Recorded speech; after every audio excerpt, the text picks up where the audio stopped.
আসসালামু আলাইকুম, আমি doctor Hasan, associate professor, university of scholars. তো আমরা আজকে কথা বলবো এই বিজনেসের ইন্ট্রানেট এবং এক্সট্রানেট।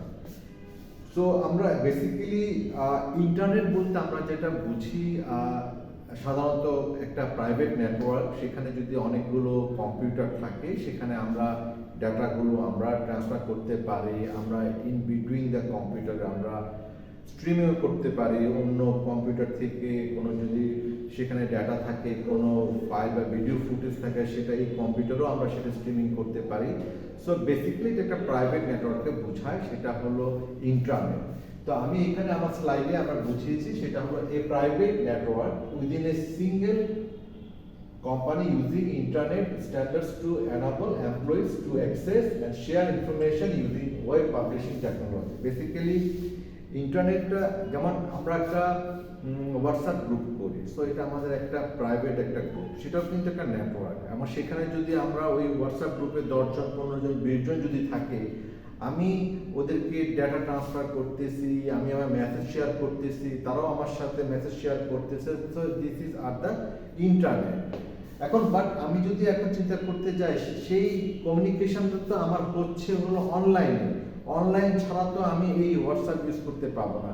তার মানে কি, এটা এক্সটেন্ডেড ইন্টারনেট, তার মানে হয়ে গেছে সেটা হলো এক্সট্রানেট। তার মানে হোয়াটসঅ্যাপে যে আমরা মেসেজটা করি, তার মানে সেখানে যদি ইন্টারনেট কানেকশন না থাকে, তাহলে সেটা এক্সটেন্ডেড ইন্টারনেটটা হয় না। তার মানে এক্সটার্নাল বলতে আমরা যেটা বোঝাচ্ছি সেটা হলো a service provided through internet and web technology delivered by extending an intranet beyond a company to customers, suppliers and collaborators.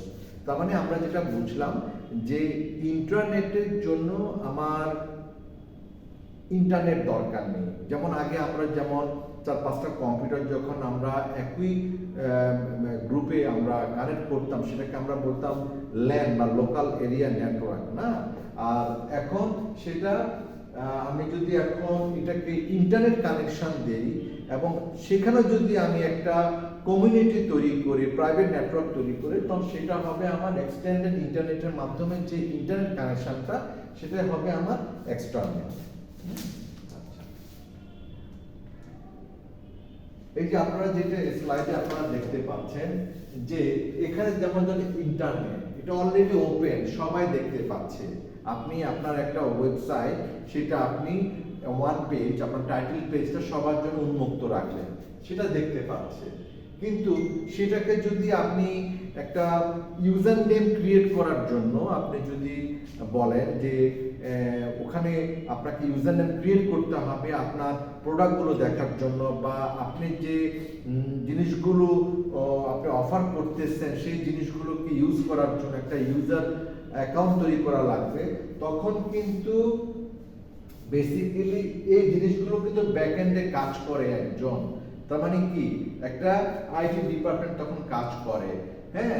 এবং সেটা আপনি ইউজার অ্যাকাউন্ট তৈরি করলেন, তৈরি করার পরে আপনি আপনার যে প্রোফাইলটা তৈরি হলো, সেখানে আপনি যে জিনিসগুলো আপনি চাচ্ছেন ওই ওয়েবসাইট থেকে নেওয়ার জন্য, সেটা কিন্তু একটা কমিটির মধ্যে আপনি পড়ে গেলেন স্পেসিফিক ওই ডোমেইনে, যে ডোমেইনটাতে আপনি ইউজার আপনি আইডি আপনি ক্রিয়েট করলেন, সেটা কিন্তু এক্সটেন্ডেড কিন্তু আপনার কি ইন্টারনেটের মাধ্যমে চলে গেল থ্রু ইন্টারনেট কানেকশন।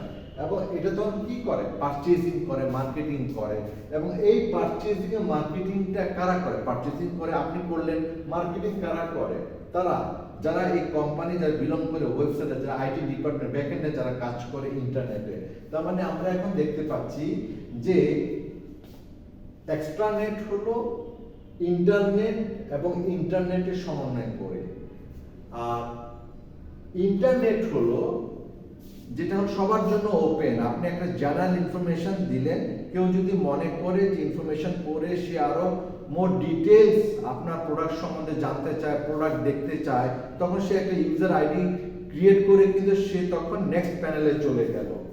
আর ইন্টারনেটের ব্যাপারটা আইটি ডিপার্টমেন্ট, ওই অর্গানাইজেশন বা ওই ডোমেইনে যারা কাজ করে, তারা চিন্তা করে যে আমার এখানে যখন ইউজার আইডি ক্রিয়েট হবে, তখন আমার এখানে অনেক কাজ আছে ব্যাক এন্ডে, তখন কিন্তু এরা কাজ করে ইন্টারনেট ওয়েতে।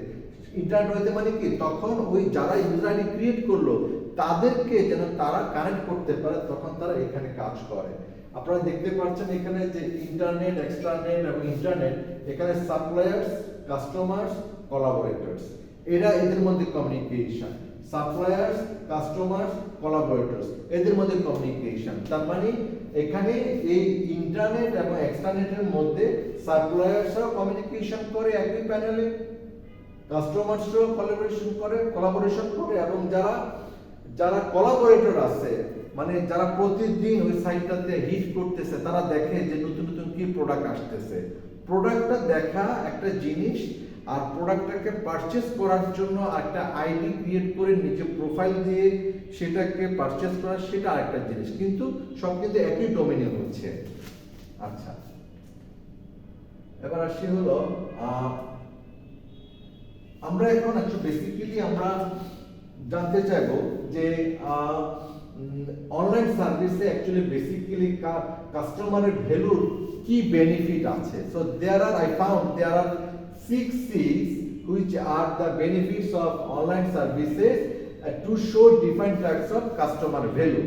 So 6 C's গুলো কি? একটা হলো কন্টেন্ট, একটা হলো কাস্টমাইজেশন, একটা হলো কমিউনিটি, একটা হলো কনভিনিয়েন্স, আর একটা হলো চয়েস, আর একটা হলো কস্ট রিডাকশন। এখন এই জিনিসগুলো বেসিক্যালি সাধারণত ইন্টারনেট, এক্সট্রানেটের সমন্বয়ে বিজনেসের আদলে কমার্সে আমরা যখন কোনো জিনিস প্রোডাক্টটা পারচেজ করতে যাই, আমরা চিন্তা করি যে আমার কিছু হলে আমরা অনলাইন থেকে কিনবো, আমরা যে যারা কাস্টমার, আমাদের বেনিফিট গুলো কি, আমাদের কাস্টমার হিসেবে আমাদের যে ভ্যালু, তার অনলাইন সার্ভিসের বেনিফিট গুলো কি, সেখানে আমি বের করেছি হলো 6 C's। এখন কন্টেন্ট বলতে আমরা এখানে কি বুঝি? Basically content itself is the data, it's the information. Content itself is the king. Content is the king, and this means more detailed, in-depth information to support the buying process for transactional or relationship building sites or branded experiences to encourage product users. এখন এখানে লেখা আছে FMCG, মানে first method consumer goods brands, মানে যে গুডসটা আমরা first মেথডে consumer কাছে যায়, মানে কার কাছ থেকে? ওই কমার্স সাইটে যারা প্রোডাক্টটা সেল করতেছে, তারা তাড়াতাড়ি কনজিউমারের কাছে কত তাড়াতাড়ি দিতে পারবে, through this brand FMCG, first method consumer goods. So content, আমার ওয়েবসাইটে যদি আমার ডিটেইলস ইনফরমেশন না থাকে প্রোডাক্ট সম্পর্কে, তখন কিন্তু যে কাস্টমার সে কিন্তু ইন্টারেস্ট ফিল করবে না। তো এটা কিন্তু কাস্টমারকে ভ্যালু দেওয়ার জন্য তারা কি করে, মোর ইনফরমেশন দেয়। কারণ একটা কাস্টমার যখন সে দোকানে যাবে, সে নিজের চোখে তারপর স্পর্শ করে সে জিনিসটাকে ইভালুয়েট করতে পারে ওই প্রোডাক্ট সম্পর্কে, যাই প্রোডাক্টটা আমি কি মনে হয়েছে, আমি প্রোডাক্টটা নিব কি নিব না। কিন্তু অনলাইনে কিন্তু সেটা দেখা যায় না। সো অনলাইনে মোর ডেসক্রিপটিভ বা ইনফরমেশন থাকতে হয়, যেন একটা কাস্টমার যেন সে বুঝে যেন সে ডিসিশনটা মেক করতে পারে। সো প্রথমটা হলো কন্টেন্ট, সেকেন্ডটা হলো কাস্টমাইজেশন। এখন কাস্টমাইজেশন বলতে আমি যখন ওই ডোমিনে, ওই পোর্টালে আমি যখন নিজের ইউজার আইডি ক্রিয়েট করলাম, তখন আমার জন্য কিন্তু একটা পার্সোনালাইজেশন তৈরি করে ফেলে অটোমেটিকলি ওদের ওই ডোমেইন থেকে। তখন তারা কি করে, তাদের নিউ কোনো প্রোডাক্ট আসলে তারা তখন আমাকে অ্যালার্ট করে। আমি যখন ওপেন করব, আমাকে তখন একটা মেসেজ দেয় পোর্টালের ভিতরে, বা আমি যে মোবাইল নাম্বারের এগেইনস্টে আমি পোর্টালটা আমি ইউজার আইডি ক্রিয়েট করেছি, মোবাইলে আমার মেসেজ আসে যে নতুন নতুন কি প্রোডাক্ট এসেছে। সো এটা হলো কাস্টমাইজেশন। কমিউনিটি হলো যে প্রোডাক্টের সম্পর্কে কাস্টমার ইন্ডিপেন্ডেন্টলি সেটা রিভিউ দিতে পারে, ওটা সম্পর্কে জানতে পারে, চ্যাট করতে পারে, অন্যান্য যারা কনজিউমার আছে এই প্রোডাক্টটা কিনেছে তাদের রিভিউ শুনতে পারে, এবং নট অনলি দ্যাট একটা ব্লগ কমেন্ট থাকে। খারাপ হলে সে খারাপটাই লিখবে যে আমি প্রোডাক্টটা কিনলাম, বাট সেখানে আমার কি কি জিনিস মনে হলো যে আমি প্রবলেমটা পেয়েছি, কি কি জিনিস ভালো এবং কেমন চলছে প্রোডাক্টটা, সেটাই হলো সেই কমিউনিটি। তার মানে ওই কমিউনিটিটা ভেরি মাচ ইম্পর্টেন্ট। এটাও কিন্তু আন্ডার দ্য কাস্টমার ভ্যালু, এবং সেটা কি রাখে, একটা অনলাইন সার্ভিসের বেনিফিট রাখে। কে বেনিফিটটা নেয়? তারা হলো কাস্টমার, তাই না? আচ্ছা, এবার আসি কনভিনিয়েন্স। কনভিনিয়েন্সটা হলো যে আমি যে কোনো সময় যেন আমি ওই পোর্টালে গিয়ে সিলেক্ট করে পারচেজ করে আমি নিতে পারি। তার মানে 24 hours 7 days a week and 365 days a year. তার মানে যে কোনো সময়, রাত দিন যে কোনো সময়। আমরা দিনের বেলায় আমরা যখন শপে যাই, রাতের বেলা কিন্তু সবাই সব বন্ধ থাকে, কিন্তু অনলাইনে কিন্তু সেটা রাত দিন কোনো কিছু কিন্তু ডিফার করে না। সো এটা হলো কনভিনিয়েন্স। হ্যাঁ, তারপর হলো চয়েস। চয়েসটা হলো বেসিক্যালি আমি চিন্তা করি আমি কি কনভেনশনাল ওয়েতে বা ট্রেডিশনাল ওয়েতে আমি কিনবো নাকি আমি অনলাইন থেকে কিনবো। তার মানে কি, the web gives a wider choice of products and suppliers than via conventional distribution channels. এখন কনভেনশনাল ডিস্ট্রিবিউশন চ্যানেলস অনেক কিছু হতে পারে। মনে করেন যে সাপ্লায়ার সে কিন্তু ওই ই-কমার্সের ওখানে কিন্তু সে তার প্রোডাক্ট সেল করতেছে। এখন কিন্তু ওই সাপ্লায়ারও কিন্তু তার একটা শোরুমও আছে। এখন সেও চিন্তা করতেছে আপনি যদি আমার প্রোডাক্ট সম্পর্কে যদি ভালো জানতে চান তাহলে আপনি আমার শোরুমে এসে আপনি প্রোডাক্টটা দেখে কিনতে পারবেন। কিন্তু দেখা গেল কি ওর শোরুম থেকে নিলে কিন্তু আমাকে আরো 2 টাকা বেশি দিতে হচ্ছে, একটু হায়ার প্রাইসে কিনতে হচ্ছে, কারণ তার শোরুমের একটা কস্ট আছে। কিন্তু আমি যখন অনলাইনে জিনিসটা চিন্তা করতে যাব তখন কিন্তু আমার কস্টটা কিন্তু আলটিমেটলি রিডিউস হয়ে যাচ্ছে। সেটা হলো আমার চয়েস। আমি কি কনভেনশনাল ওয়েতে ওই চ্যানেলে আমি যাব নাকি আমি অনলাইন চ্যানেলের মাধ্যমে আমি কিনবো।